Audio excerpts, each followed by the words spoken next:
у воды, в воздухе и на полях Европы.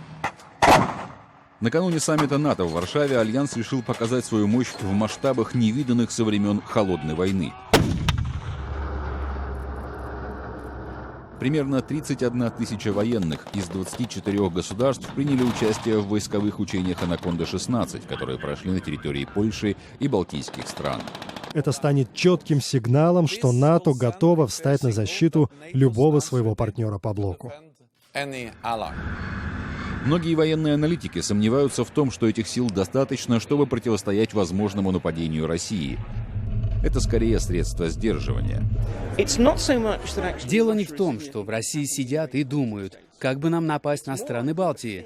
Скорее, наша задача — сделать так, чтобы балтийские страны не казались легкой добычей и не вводили Москву в искушение.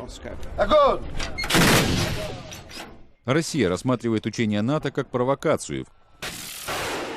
В качестве ответной меры провела собственные незапланированные учения, а также разместит 3 дополнительных дивизии на западных и южных границах. Разумеется, существует определенный риск войны из-за ошибки в расчетах.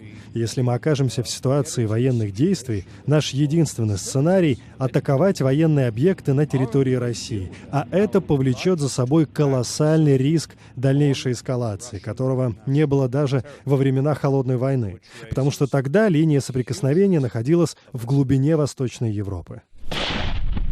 В условиях систематического нарушения соглашения о прекращении огня НАТО может одобрить проект модернизации украинской армии. Как можно говорить о прекращении огня, если оно нарушается 50, 40 или 60 раз в день? Это крайне трудно.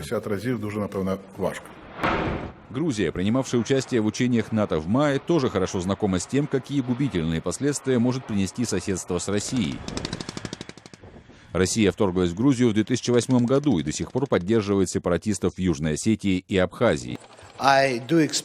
Я ожидаю, что после Варшавского саммита у нас появятся новые инструменты и ресурсы для повышения нашей обороноспособности.